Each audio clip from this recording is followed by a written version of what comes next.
Olá, sou George Vandeman. Eu estou aqui na Fazenda Plymouth, um museu vivo do primeiro povoado permanente inglês na América. Roger Williams viveu aqui por um tempo. Isso aconteceu no meio do forte frio de janeiro de 1636. Como um pregador exilado e fugitivo, embrenhou-se na floresta em Massachusetts. Durante 14 semanas ele vagou pela neve, mal conseguindo sobreviver. De dia ele procurava os alimentos que os pássaros deixavam de comer. De noite ele tiritava de frio abrigado num tronco oco. Bem, finalmente ele encontrou refúgio com os índios. Comprando terra deles, Roger Williams fundou a colônia de Providence, onde agora fica Rhode Island. Ali tornou-se a capital da liberdade no Novo Mundo e o local da primeira Igreja Batista da América.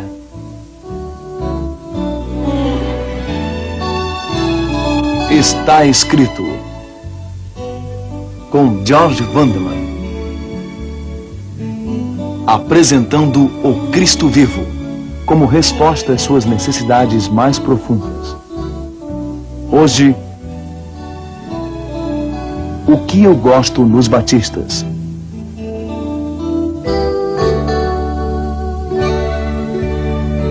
A nova colônia de Roger Williams não teria sido necessária.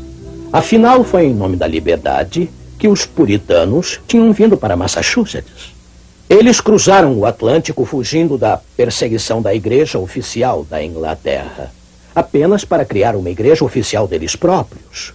Exigia-se que todos os cidadãos sustentassem o clero.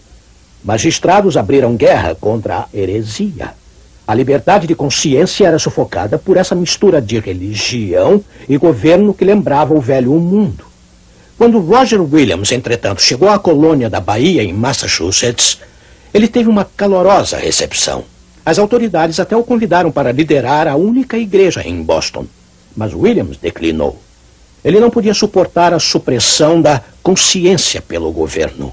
Ele sabia que muitas das sangrentas batalhas da história tinham sido travadas para defender a fé. E tudo para nada? O verdadeiro cristianismo não pode ser compelido nem legislado. Os magistrados podem decidir os deveres de homem para homem, Williams disse. Mas quando eles tentam prescrever os deveres do homem para Deus, eles estão fora de lugar. Williams também ensinou que ninguém devia ser forçado a sustentar o clero. O quê? Exclamaram as autoridades. O obreiro não é digno do seu salário? Sim, William respondeu, daqueles que o contratam. Bem, os líderes puritanos não podiam tolerar aquelas novas e perigosas opiniões. Assim, num julgamento formal, eles condenaram Williams e ordenaram que fosse exilado.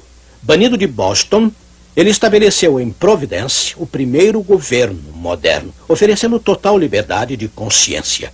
Providence se tornou o esboço da Constituição americana 1 século e meio depois. Bem, Williams convidou todos os oprimidos e perseguidos a buscarem refúgio em Providence, fosse qual fosse a sua fé. Mesmo que não tivessem qualquer fé, eles eram bem-vindos. E no seio de tal conjunto de liberdade, a Igreja Batista encontrou raízes na América. Os batistas sempre cresceram nesta terra de liberdade. Seu culto democrático e informal se adapta ao nosso estilo nacional. Eles se tornaram a maior denominação protestante nos Estados Unidos. São quase 30 milhões de batistas espalhados entre as 100 mil igrejas locais. Essas igrejas pertencem a vários grupos conhecidos como convenções. O maior deles é o da Convenção Batista do Sul, com metade dos batistas da América como membros. Apesar das igrejas locais serem ligadas a uma convenção, cada congregação retém governo independente. Isso torna mais notável o fato dos batistas terem se envolvido tanto no evangelismo mundial. Como vê, os batistas diferem grandemente em suas crenças. Alguns são conservadores, outros mais liberais. Alguns batistas seguem de perto o reformador, João Calvino. Outros não. Todavia, apesar de suas diferenças, os batistas são unidos no respeito às Escrituras como única fonte da verdade. A maioria dos outros protestantes e católicos tem seus credos, Mas os batistas não reconhecem outro padrão além da Bíblia, como eles a entendem, é claro. Os batistas também concordam que nenhum ser humano tem o direito de escolher a religião para outro, nem mesmo os pais para seus filhos. Por isso, os batistas não batizam bebês. Em vez disso, dedicam seus recém-nascidos a Deus, assim como Maria e José dedicaram o bebê Jesus. Aí, quando as crianças batistas crescem, elas são livres para escolher por si mesmas se querem ser batizadas. Os batistas fizeram história ao haver trazido a liberdade religiosa para os seus lares e para a sociedade. Como o ancestral deles, Roger Williams, muitos batistas ainda acreditam na defesa da separação entre igreja e Estado. Todos nós sabemos que os batistas têm a habilidade de produzir grandes pregadores. Entre os mais famosos, é claro, está Charles Spurgeon, de Londres. Hoje temos Charles Stanley W.A. Criswell e, é claro, nosso amado Billy Graham. Um outro batista, Dr. James Draper, foi o presidente anterior da Convenção Batista do Sul. Tivemos uma conversa em Dallas, Texas, recentemente. Dr. James Draper, eu quero que saiba o quanto me alegro por participar do nosso programa de hoje. Porque você é, pessoalmente, um cristão batista. Bom, a primeira razão seria que meus pais eram batistas muito atuantes. O meu pai era pregador e meu avô era pregador também. É de família, então?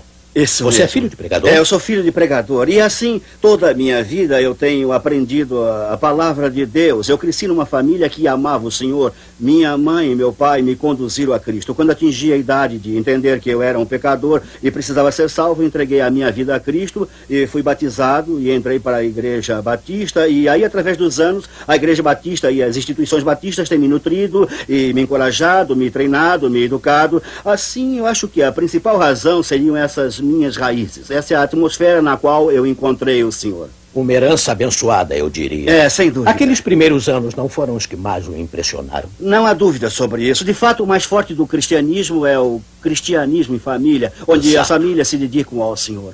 Portanto, eu tive uma grande herança. Também eu creio que sou cristão batista por causa da minha convicção das grandes doutrinas e ensinamentos e a grande herança da vida batista. Os batistas sempre enfatizaram a autoridade da palavra de Deus, a autonomia da igreja local. Cada igreja local é autogovernada, então tem também o sacerdócio do cristão, cada indivíduo tendo o direito de se aproximar de Deus por si mesmo. Estas grandes doutrinas são doutrinas que eu abracei e aceitei livremente. E a grande herança da liberdade religiosa batista é a disposição de morrer pelo direito de todas as pessoas crerem no que escolher. Esta tem sido a marca dos batistas do Sul e da vida dos batistas através dos anos. E eu sou grato por fazer parte dessa herança. Eu gostaria que todos os grupos cristãos em particular, se apercebessem do dom legado que vocês deram a eles.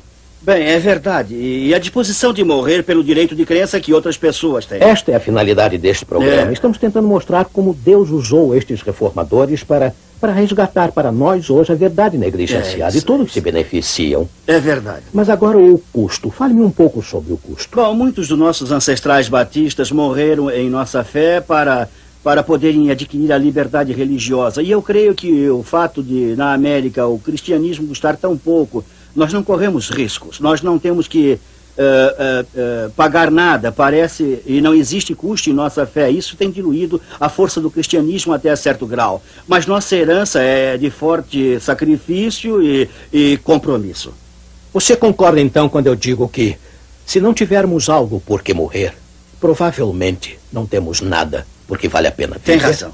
Obrigado, graças a Deus. Sim.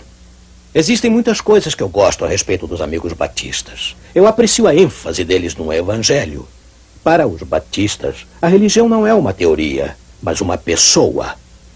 Os batistas pregam a Cristo e Ele crucificado. Eu também gosto do estilo de culto dos batistas. Poucas coisas são tão inspiradoras quanto o culto cantado dos batistas. E há uma outra razão, porque aprecio tanto os batistas. Eles foram chamados por Deus para resgatar duas verdades negligenciadas. A verdade sobre o batismo do Novo Testamento e o princípio da liberdade religiosa. Pensaram que sem os batistas, a América provavelmente não existiria como uma nação livre?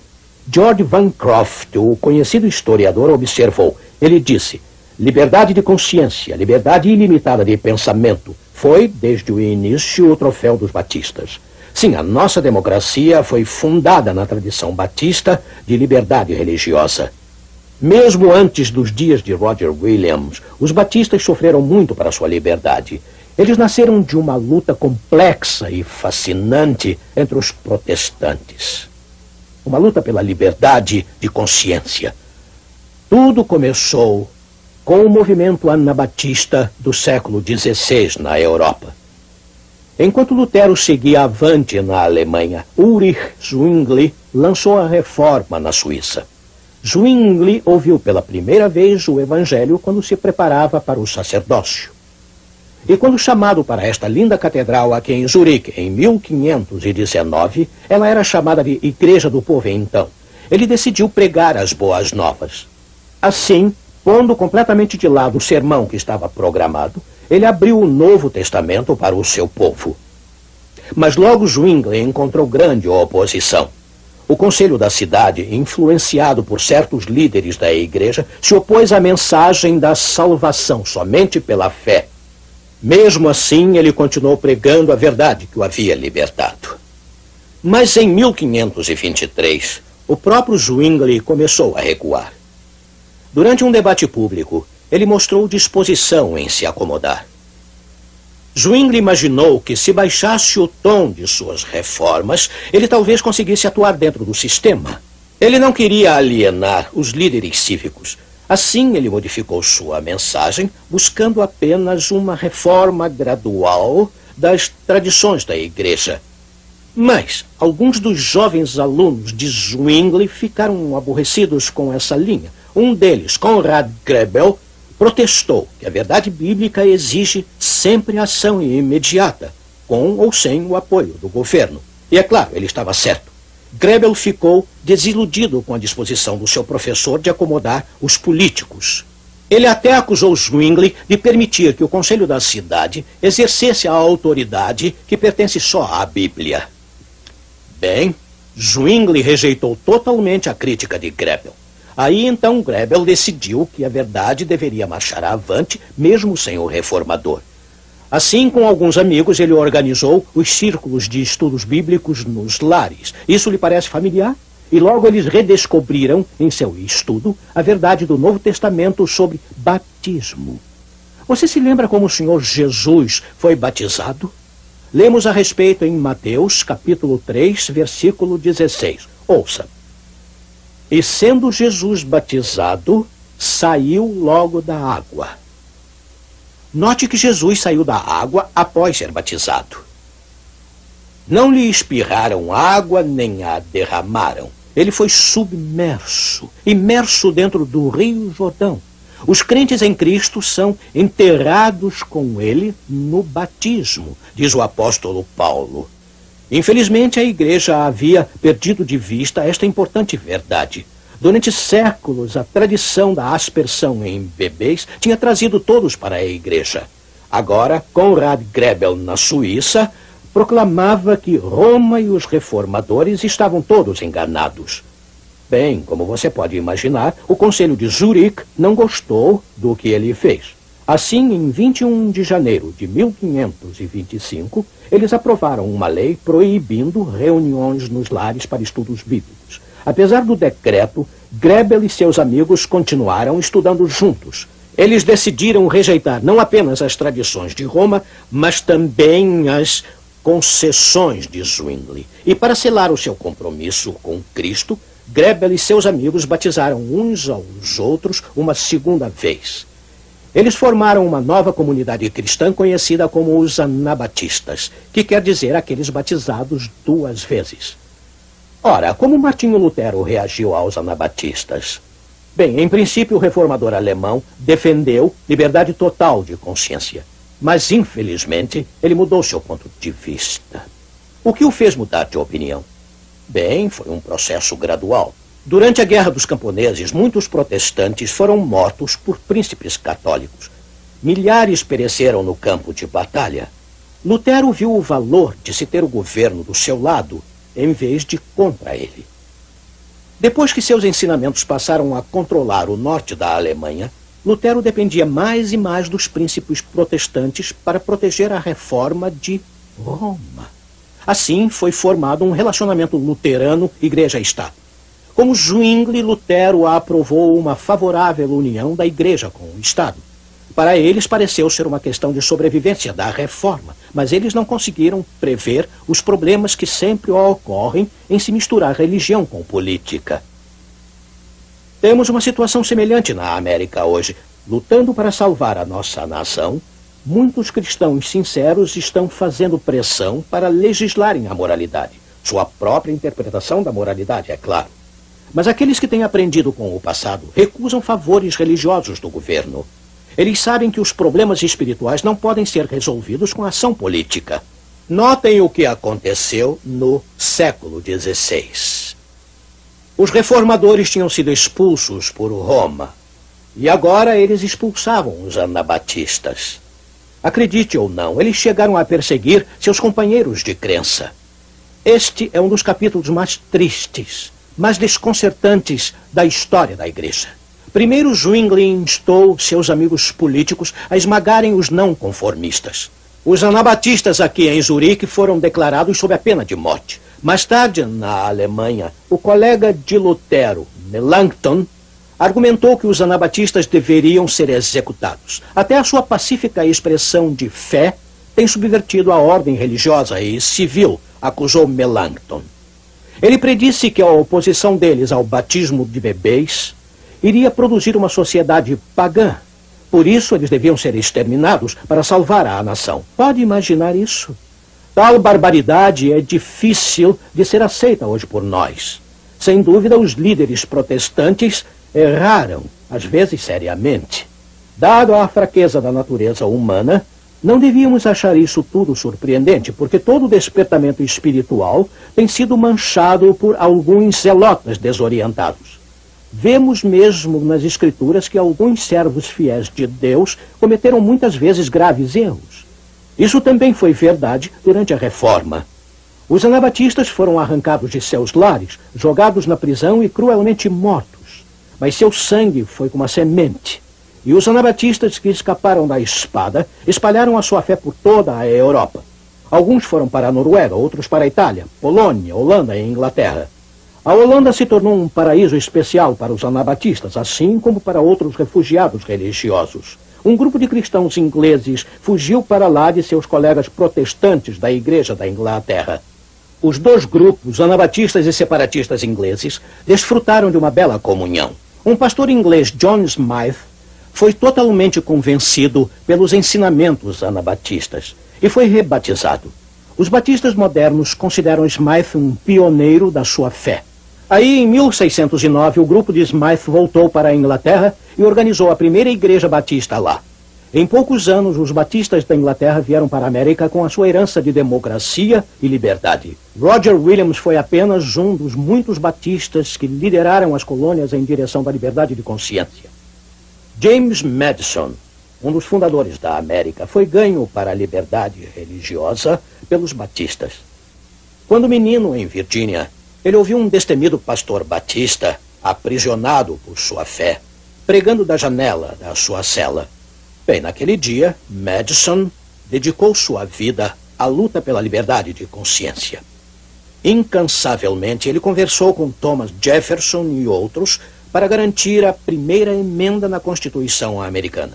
Está escrito simples e majestosamente: o Congresso não criará lei alguma relativa ao estabelecimento da religião ou à proibição da liberdade de culto. O governo, como vê, deve proteger a religião e não promovê-la. Do contrário, a intolerância certamente mostrará de novo a sua cabeça feia. A história mostra que toda vez que a religião da maioria é imposta sobre a sociedade, isso resulta sempre em perseguição.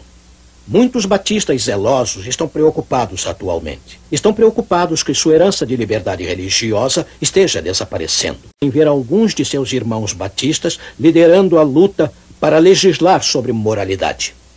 Eles sabem que a lei religiosa acorrenta a alma. A perseguição sempre surge quando a fé é imposta. Não importa quão sincero seja o motivo por trás dela. As profecias no livro de Apocalipse predizem alguns eventos incomuns e terríveis para a própria América. Poderá a perseguição estilo puritano surgir de novo aqui? Oh, graças a Deus, ainda podemos desfrutar atualmente da liberdade religiosa. Como eu agradeço aos nossos ancestrais batistas por trazerem para a América sua herança de liberdade. E agora vamos ao encerramento. Quer voltar comigo para o século XVII na Holanda? Um grupo de peregrinos tinha decidido iniciar uma colônia na América. Estavam prontos para entrar nos navios Speedwell, vindo da Inglaterra, e o Mayflower. Era um momento de muita emoção, mas também de muita tristeza. Eles estavam deixando para trás entes queridos para cruzarem o desconhecido Atlântico. E para ajudar a reviver este momento histórico, nós os trouxemos até Leiden, Holanda. Nós estamos aqui no jardim, no lindo jardim, em frente da mesma igreja que eles deixaram após as palavras de despedida de seu pastor. É esta igreja. Ela parece nova porque a Universidade de Leiden assumiu a responsabilidade de restaurá-la. Mas este foi o lugar exato onde eles ouviram aquela mensagem final. Naquela hora da despedida, seu amado pastor John Robinson ficou em pé e disse: "Vamos reviver juntos estas palavras. Irmãos, breve iremos nos separar. E só Deus sabe se viverei para ver de novo os seus rostos. Eu lhes peço diante de Deus para seguirem a mim até onde eu tenho seguido a Cristo. Se Deus revelar a vocês alguma coisa por algum outro instrumento dele, estejam prontos a receber, assim como estiveram prontos a receber qualquer verdade do meu ministério. Pois eu confio muito que o Senhor tem mais verdades e mais luz para serem reveladas da sua santa palavra. Da minha parte, não imaginam o quanto eu estou triste a respeito das igrejas reformadas. Elas não irão mais longe que os instrumentos da sua reforma. Os luteranos não podem ser forçados a irem além do que Lutero viu, e os calvinistas devem ficar firmes onde foram deixados por aquele grande homem de Deus. E apesar desses reformadores terem sido luzes vivas e brilhantes em sua época, eles não entenderam todos os conselhos de Deus. Mas se eles vivessem hoje, estariam prontos a aceitar mais luz como a luz que receberam inicialmente. Que mensagem! Que mensagem! Nessas nobres palavras, ouvimos o verdadeiro espírito da reforma. Disposição para aprender e crescer. Ansiedade para andar na verdade negligenciada que descobrimos na palavra de Deus. Como Martinho Lutero em Wittenberg, Conrad Grebel em Zurique, Roger Williams em Providência no Novo Mundo e, é claro, o metodista John Wesley, do outro lado do canal aqui na Inglaterra. Vamos explorar o fascinante ministério de Wesley no programa da próxima semana. Mas hoje não existem oceanos que não tenhamos cruzado, nem novos mundos para se descobrir. Mas novas vistas das oportunidades espirituais podem estar nos aguardando logo ali na esquina. Suponha que Deus lhe ofereça nova verdade da sua palavra. Você está disposto a tomar a mão dele e caminhar naquela luz? Uma maravilhosa experiência aguarda você se estiver disposto. Vamos orar. Querido Pai, deste interessante local que se tornou sagrado pelos corajosos homens e mulheres que só se satisfizeram quando seguiram a Ti e a sua própria consciência, confessamos a Jesus Cristo apenas como nosso guia e ajudador. Mantém-nos fiéis a Ele quando nos comprometemos de novo neste momento especial de decisão. Pedimos isso em nome do nosso Salvador. Amém.